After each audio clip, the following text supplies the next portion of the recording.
এক ভক্ত তার বাড়িতে একদিন বৈষ্ণব সেবার আয়োজন করেছেন। বৈষ্ণব সেবার দিন ওই ভক্তের গৃহে যখন সাধুগুরু বৈষ্ণব এসে উপস্থিত হয়েছে, তার কিছুক্ষণ পরেই ওই ভক্তের গৃহের রান্নাঘরের চালে হঠাৎ করে আগুন ধরে গেল। এবার ওই ভক্ত উপস্থিত সকল সাধুগুরু বৈষ্ণবকে উদ্দেশ্য করে প্রশ্ন করলেন যে আজকে আমার গৃহে এত অগণিত ভক্তের চরণধুলি পড়েছে, এত ভক্তের চরণধুলি পড়বার পরেও কেন আমার গৃহে এত বড় একটা অমঙ্গল হলো? এই প্রশ্নের উত্তর যদি না পাই তবে আমি আমার গৃহে আর কোনোদিনও বৈষ্ণব সেবার আয়োজন করব না। ভক্তদের মধ্যে বৈষ্ণবদের মধ্যে অন্যতম ছিলেন বিশ্ববরেণ্য দার্শনিক ভগবত গঙ্গোত্তরী ডক্টর মহানামব্রত ব্রহ্মচারীজি। তিনি বললেন, তোমার প্রশ্নের উত্তর আমি দেব, তবে আজ নয়, 7 দিন পর তুমি আমার সঙ্গে দেখা করবে। এই বলে মহানামজি চলে গেলেন শ্রীঅঙ্গন ধামে। প্রভুর চরণে প্রণাম করে জানাচ্ছে, প্রভু এত ভক্তের আগমন, সাধুগুরু বৈষ্ণবের আগমন ঘটেছে ওই ভক্তের গৃহে, এত ভক্তের চরণ ধুলি ওই ভক্তের গৃহে পড়েছে, তথাপিও কেন ওই ভক্তের গৃহে এত বড় একটা অমঙ্গল ঘটলো? তুমি একটু কৃপা করে এই কথাটা আমায় জানিয়ে দাও যে কোন অপরাধের জন্য ভক্তের গৃহে এত বড় অমঙ্গল ঘটলো। এই বলে মহানামজি অনেক শাস্ত্র গ্রন্থাদি অধ্যয়ন করলেন যে কোন অপরাধে এমন একটা অনর্থ ঘটেছে, কিন্তু কোনোভাবেই উত্তর মিলছে না। অবশেষে জ্যোতিষ শাস্ত্র গ্রন্থখানি খুলে যখন ওই ভক্তের নাম, জন্ম তারিখ, রাশি, জন্মবার ইত্যাদি দিয়ে যখন বিচার করতে আরম্ভ করলেন, এবার মহানামজি দেখলেন ওই ভক্তের ওই দিন অগ্নি সংযোগে মৃত্যু যোগ লেখা রয়েছে। এবার দেখতে দেখতে 7 দিন কেটে গেছে। 7 দিন যাবার পর ওই ভক্ত এসে মহানামজিকে বললেন, আমি আপনাকে প্রশ্ন করেছিলাম যে কেন এত সাধুগুরু বৈষ্ণবের চরণধুলি আমার গৃহে পড়বার পরেও আমার গৃহে এত বড় একটা অমঙ্গল ঘটলো? মহানামজি বলছে, তোমার প্রশ্নের উত্তর আমি পেয়েছি, তুমি আমার সঙ্গে এসো। এই বলে ওই ভক্তটাকে নিয়ে গিয়ে জ্যোতিষ শাস্ত্র গ্রন্থখানি আবার খুলে ওই ভক্তকে আবার বিচার করে দেখালেন, দেখো ওই দিন তোমার অগ্নি সংযোগে মৃত্যু যোগ লেখা রয়েছে। এই কথা শুনে ওই ভক্ত প্রশ্ন করলেন, যদি আমার অগ্নি সংযোগে মৃত্যু যোগ লেখা থাকবে তাহলে আমি তো মরেই যেতাম। আমি তো মরে যাইনি, আমি তো এখনো বেঁচে আছি। আমার যদি মৃত্যু যোগ লেখা থাকবে আমি তো মরেই যেতাম, আমি কেমন করে এখনো বেঁচে রইলাম? মহানামজি বললেন, তোমার অগ্নি সংযোগে মৃত্যু যোগ লেখা ছিল বটে, কিন্তু তুমি যে তোমার গৃহে অগণিত সাধুগুরু বৈষ্ণবের আগমন ঘটিয়েছ, সাধুগুরু বৈষ্ণবের চরণ ধুলিতে তোমার মৃত্যু যোগ কেটে গেছে।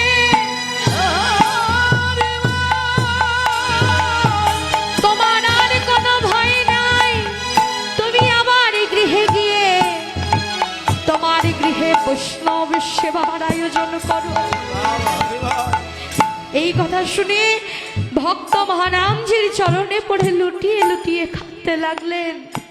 তাহলে হে বৈষ্ণবগণ, এই ভক্তের সঙ্গের, ভক্তের চরণধুলির এমনই মহিমা যে ভক্তের চরণধুলি যদি কারো গৃহে পড়ে তার মৃত্যুযোগ কেটে যায়। আমরাও তো আজকে ভাগ্যক্রমে ভক্ত সঙ্গ পেয়েছি, আর ভাগ্যে হয় কি না হয়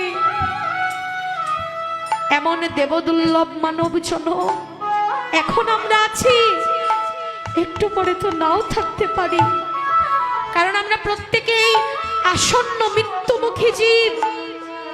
এখন আছি, একটু পরে নাও থাকতে পারি। আজ এই ভক্তের সঙ্গ পেয়েছি, আজকের পর আর ভাগ্যে নাও হতে পারে। তাই এই ভক্তের সেই চরণে এই নিবেদন করে যাই, আজকে যেমন এই সাধুগুরু বৈষ্ণবের চরণধুলি পেয়েছি, আজকের পর কর্মফলে যে কুলেই জন্ম হোক না কেন, এই ভক্তের চরণ ছাড়া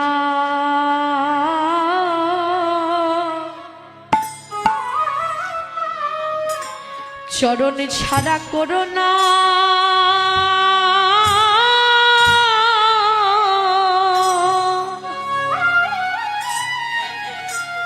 করোনা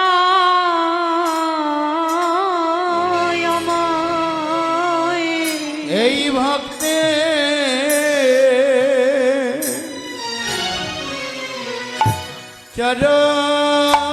চরণ ছাড়া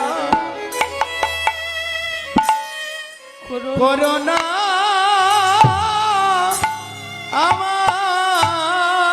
আমায়। এই ভক্তের চরণ ছাড়া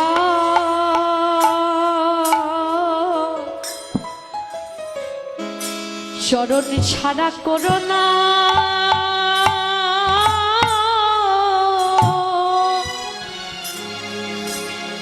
করোনায়া ভক্তের চরণ সারা সাধু গুরু বৈষ্ণব প্রেমানন্দে হরি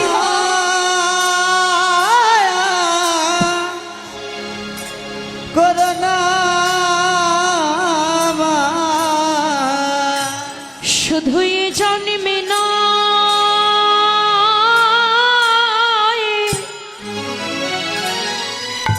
শুধুই জন্মে না প্রতি জন্মে জন্মে এই ভক্তে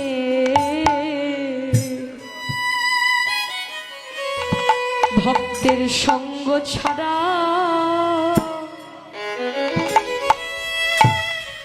করোনা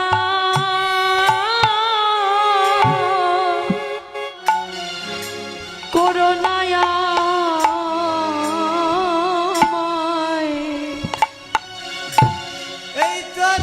হরি বল এ জন্মে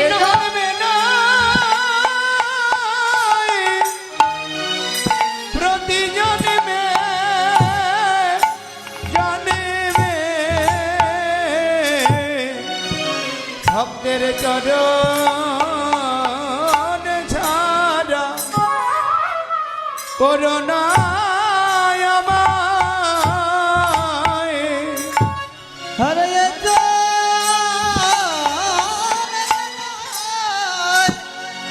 প্রতি জন্মে জন্মে ভক্তের চরণ সারা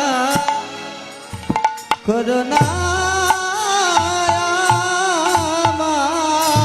তোমরা দাও দাও ভক্তি হরি বল ভক্তির চরণ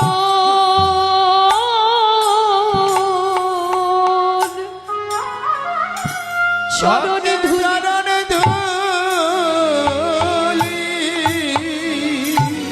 তোমরা দেবতা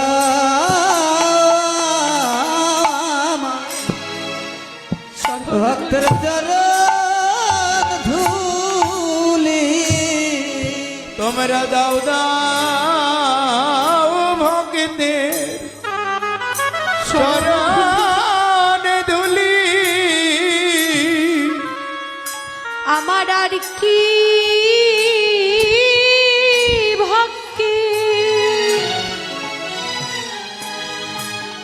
আর কি ভক্তি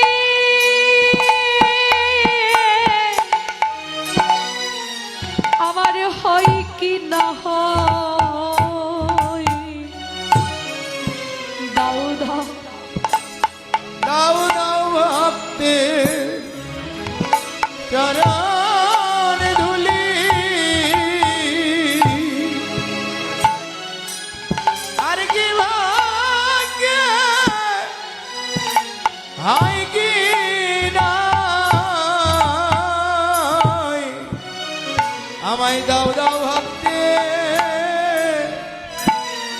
চরণ ধুলি এই ভক্তের চরণ ধুলি চরণ ধুলি শিরে ফিরে তুলি আমায় দাও দাও ভক্তের চরণ ধুলি ভক্তের চরণ ধুলি নিতাই গৌর হরি বল হরি বল অবশিরে তুলি তোমরা দাও দাও ভক্তের চরণ ধুলি আমার আর কি ভাগ্যে হয় কি না হয় দাও দাও ভক্তে শরণ ধুলি আমার আর কি ভাগ্যে হয় কি না হয় দাও দাও ভক্তে ওই চরণ ধুলি আমার আর ভাগ্যে হয় কি না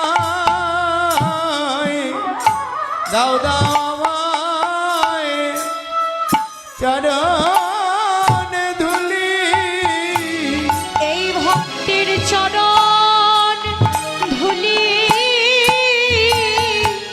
শিরে তুলি তোমরা দাও দাও ভক্তে চরণ ধুলি চরণ ধুলি আমার শিরে তুলি তোমরা দাও দাও ভক্তের চরণ ধুলি চরণ ধুলি আমার শিরে তুলি তোমরা দাও দাও ভক্তের চরণ ধুলি চরণ ধুলি শিরে তুলি তোমরা দাও দাও ভক্তের চরণ ধুলি তোমরা দাও দাও ভক্তের চরণ ধুলি তাই আজকে আমাদেরকে বললেন হে সহজীব তোমরা সবাই গৌরের ওই রূপ দর্শন করো।